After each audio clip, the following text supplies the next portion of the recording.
La reprise est un peu difficile après les vacances, mais il faut bien recommencer, il faut bien continuer avec son train de vie, il faut bien travailler. Alors, je suis de retour après 2 semaines d'absence où, comme je l'annonçais, on avait une mission au Canada. Et effectivement, on a fait un tour du côté du Canada et on revient avec beaucoup de nouvelles, on revient avec beaucoup d'informations, on revient avec beaucoup d'opportunités et on espère pouvoir partager cela avec ceux-là qui ont besoin, avec ceux-là qui ont faim d'informations, voilà, avec ceux-là qui veulent immigrer positivement vers le Canada. Mais en attendant, il y a la sœur Marie-Louise, on va l'appeler Marie-Louise, qui a posé la question de savoir est-ce qu'avec le visa étudiant aux États-Unis, on peut travailler? Est-ce qu'avec ce visa-là, on peut prendre les vacances hors du territoire? Ou alors, est-ce qu'on peut avoir les papiers? Donc, restez abonnés, surtout restez abonnés. Et ça, c'est pour les nouveaux. Abonnez-vous. Pour les anciens, merci pour le soutien. Merci de toujours commenter ou alors de liker la vidéo et permettre à ceux-là qui ne me connaissent pas encore de nous découvrir afin qu'on puisse partager toujours et faire grandir la famille. Donc, et pour les jours à venir, on va communiquer sur le Canada et autres. Mais cette fois-ci, là, je prends la peine déjà pour répondre à la question de la sœur Marie-Louise qui nous questionne, hein, qui veut bien savoir comment ça se passe avec le visa étudiant ici aux États-Unis. Mais tout avant, il faut bien rappeler que il y a plusieurs types de visas. Plusieurs types de visas, c'est selon lesquels étudiant, ok? Et étudier, ça veut dire elle a trouvé un État, un État qui lui a donné, qui lui a accordé de fréquenter, qui a donné une autorisation et elle s'est rendue à l'ambassade de son pays.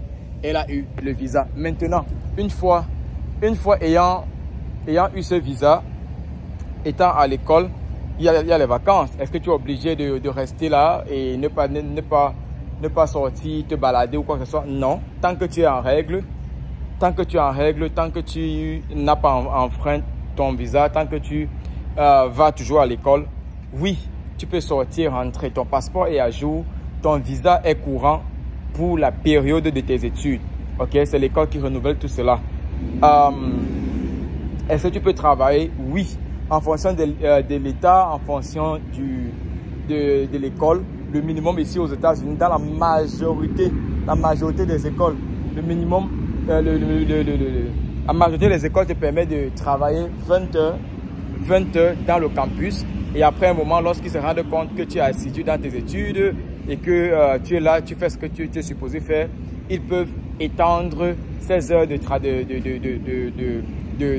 travaux ou bien ils peuvent même te permettre de travailler hors du campus, c'est-à-dire dans une entreprise qui fait dans ton domaine, un peu comme on appelle ça, comme on appelle internship en anglais, un peu comme les stages professionnels. Donc, ils peuvent te permettre de travailler dans une entreprise hors du campus. Et à ce moment, tu vas pouvoir avoir la sécurité sociale, la carte de contribuable. Ok, ça te permet de travailler hors du campus. La troisième chose, c'est avoir les papiers. Oui, même avec ce visa, tu peux avoir les papiers parce que quand tu travailles dans une entreprise, si tu es bon, si tu es efficace, cette entreprise peut te sponsoriser.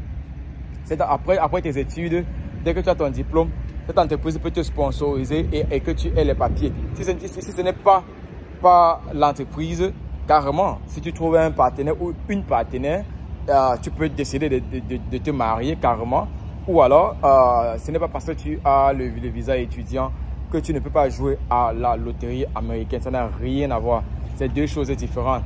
Donc, tu peux toujours jouer à la loterie étant étudiant ici aux États-Unis. Donc, j'ai voulu partager cela rapidement avec tout le monde parce que j'ai déjà fait dans notre groupe WhatsApp. Mais il a fallu que je partage cette information comme nous l'avons fait en live l'autre jour pour que plusieurs autres personnes bénéficient de cette réponse-là. Donc, du coup, j'espère, si ça vous a aidé, si ça vous a... si c'est une information qui vous a aidé ou alors qui est bénéfique pour vous, n'hésitez pas à partager, n'hésitez pas de poser des questions sur les différentes opportunités ici aux États-Unis ou bien même du côté du Canada, en Amérique en général. Et pourquoi pas. On continue, on souscrit, on s'abonne et on se prend dans une autre vidéo très bientôt.